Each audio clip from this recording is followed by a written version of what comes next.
In this case, my left hand cannot do this maneuver because it cannot make the contact proper. So right side here is only my right hand. This is using the base of the thumb, and your pressure has to be towards the back of the bed. And the trick in this one is to contour properly.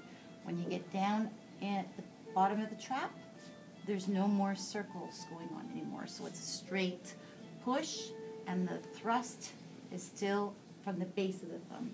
Okay. To make the transition, my opposite hand is going to just do a stroke maneuver in between. He's not actually going to do the maneuver, he's just going to be there in between so my client doesn't feel lonely. Next movement is number 27, and it is the downward stroking of the sternum. This is a little bit of a friction maneuver, so it has to be done with a certain kind of intensity. The fingertips, both hands. We don't go past the clavicle. The clavicle is the collarbone. So we start again at the base, behind the ear. That's always our starting point. And then we go into the next maneuver, which is the elongation. Yes, number 28, the elongation of the sternum. Yeah. Hands placed in the middle of the muscle, stretching very slow. That's it. So basically, from the front, we were doing it cupping from underneath, and we're doing the same kind of maneuver, except in between. So here, depending on the amount of tension, never press on the bone. Stop your pressure before the bone. Okay?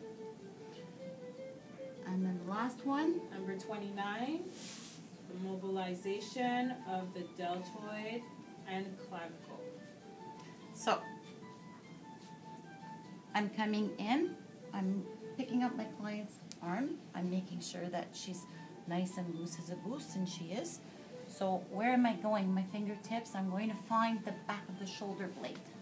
I collapse her down, I take the weight, and what I'm now going to do is I'm going to do a rotation 3 times. And I'm not going to use my upper body and try to do this here. I'm going to do it from my legs. Using our bodies. Yes. Move that body. So we use our knees as the lever. What did I tell you guys? So 3 times, one direction. If you lose, if your client slides away on you, okay, don't worry about that. Just go back in underneath and pick her up. 3 times forward. You okay, hon? Yeah, it's interesting. Yes. Watch closely as Madame Aubry uses her knees. Bingo. So I'll do one more time. Underneath, find the shoulder blade. Bending. And upward motion. There you go. Use your body.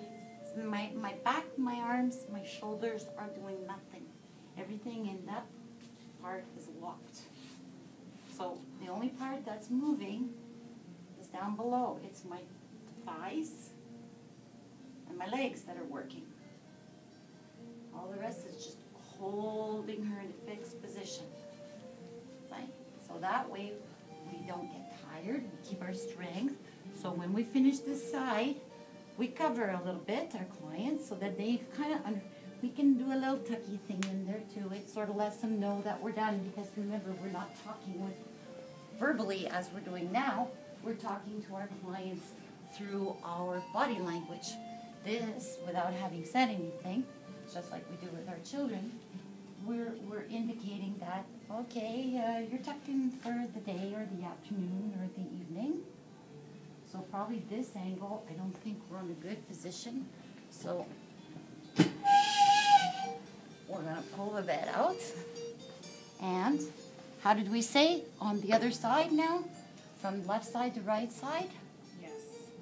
So what we do, we're repeating the same maneuvers. So what do I need to do here? I need to get my body position, my orientation, yes, because I'm changing now the angle. So, once I'm stable, down we start.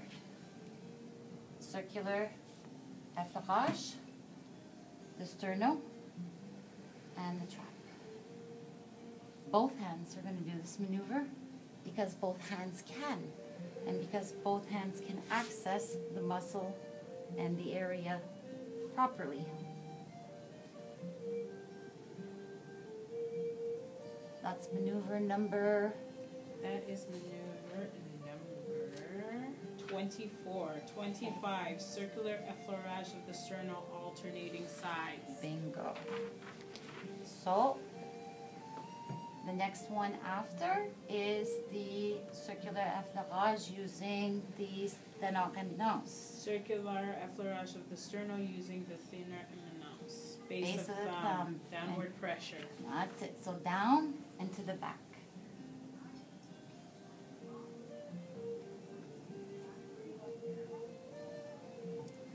At the bottom, no more circles.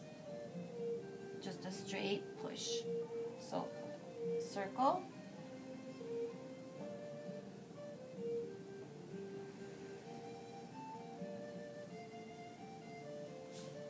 And a push. The other hand just maintains contact. Okay, so obviously, like you said, on the other side, only my right hand was doing the maneuver. On this side, the left hand is going to do the maneuver, and the right hand is just going to be the co-pilot.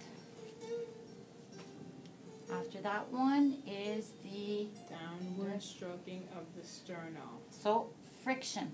To do that properly, it's a friction. And friction, depending on the musculature of your client, their adipose tissue, everything else, you can go more or less intense with that maneuver. So if you have someone who has very thin, small, flat muscles, who has more what we would call nervous morphology, and very little adipose tissue, you probably not use a lot of pressure. The more muscular or the more solid your client is, or the larger the bone mass or the gender, then you can increase pressure accordingly. So from the friction to the elongation. So one is like a warm-up, and then once the muscle is warmed up, we stretch. Okay? And the last one. Elongation of the sternal. Yeah. And hands then placed in the middle of muscle, stretching very slowly. yeah. So we did that in between. So what I did in this case was I did a few of the frictions, and then I did the stretch. So it's like kind of exercise. You would do warm-up, and then you would do your actual maneuver. So 3 rotations. After mobilization of the deltoid and clavicle. Deltoid is the muscles of the shoulder, and I'm going in underneath the shoulder bone right now, the shoulder blade. 3 times. 3 times towards the back of the bed, 3 times towards you. The more you use your body, you won't be tired afterwards. So we finish.